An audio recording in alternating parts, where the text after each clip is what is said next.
Now, when we first reviewed the new Mercedes E-Class, the car we drove was the E350D, the one with the diesel V6. This one, however, is the one we've really been waiting for. It's the E220D. And why is that? Well, for one, it's a whole lot more affordable than the E350D, and two, it debuts Mercedes' brand new 2-litre 4-cylinder diesel engine, an engine that will soon make its way throughout the Merc range.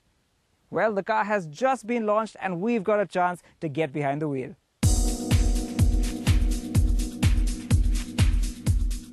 First up, there are almost no changes on the outside. You still get the same regal, stretched look with the big star on the grille and the signature double-slash LED headlamps. And at the back, apart from the 220D badge, there's nothing to tell it apart from the V6 version. The only difference is this set of 5-spoke alloy wheels, the same size but a different design. Even on the inside, it seems not much has changed. The wood on the dash is a lighter color, the Artico upholstery has a different pattern, and that's about it. But dig a bit deeper and you'll find that some equipment is missing. There's no memory function for the front seats, there's no Burmester hi-fi audio, and there's only a rear view camera rather than a surround camera.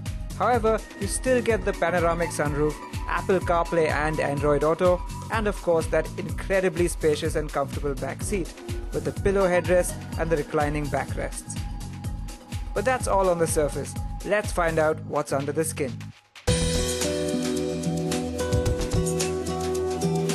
So let's get right to the heart of the matter, the new motor. It's a 2-litre 4-cylinder diesel engine that makes 194 horsepower and 400 Newton meters of torque. Now, while the torque figure may be the same as the outgoing 220D motor, the power is considerably higher. Those numbers also put it right on par with the competition. But how does that all translate on the road? Well, I'm happy to report that this engine makes a very good first impression, and that's because it sounds a whole lot more refined than the outgoing 2.1-litre diesel motor. It's very quiet at lower revs. Sure, it does wake up with a bit of noise at about 2,500 RPM, but even then, it's not an ugly clatter, but instead a really nice sounding rumble. Performance feels more than adequate for this size of car, and even up against our testing equipment, it recorded a rather solid time of 8.81 seconds from 0 to 100 kph.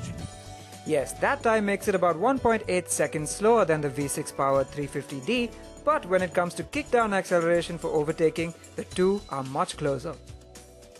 Now, brilliant as ever is Mercedes' 9-speed automatic transmission. It always has a ratio ready for you, and you can barely tell it's there. That's how smoothly and seamlessly it shifts gears. So, the powertrain is a very pleasant surprise. But what about the rest of the oily bits? Now, another crucial mechanical difference is that while the big E350D has air suspension at all 4 corners, this car uses standard steel springs at all 4 corners. So how has that affected the ride quality? In this department too, I gotta say I am pretty impressed. It's got none of that firmness of the C-Class, and yet it still manages to maintain a good amount of body control over bumps.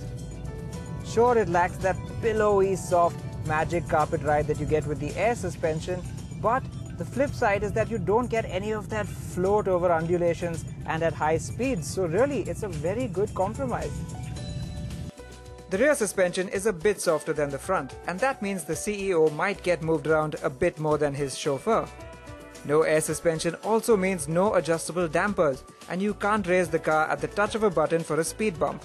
But in most scenarios, we found that it handled them just fine nonetheless. And finally, the handling. The steering is very light at low speeds, and it weighs up really nicely when you put it into Sport or Sport Plus mode. It's also quite sharp and accurate, but really this car on the whole is not one for corners, and that's mostly to do with its enormous size. There is quite a bit of body roll, but it's less than we expected, and certainly not as much as you get in the air suspension equipped E350D. Like the engine then, the dynamic package of this E220D has proved to be surprisingly good. Now, when the new E-Class was launched, there was clearly a massive gap in the model range. Sure, the petrol version was a little bit more affordable, but then if you wanted a diesel, you'd have to make a massive jump to the E350D. This car fixes that problem, being a whole lot cheaper than the E350D and not a whole lot more than the petrol model. What's more, it retains all the E-Class traits, especially that tremendous back seat. The engine is quite superb. It's very refined and powerful enough. And when you couple that with improved running costs and a rather stellar ride quality, we really believe that this car has the potential to become the mainstay and the popular choice in the E-Class range.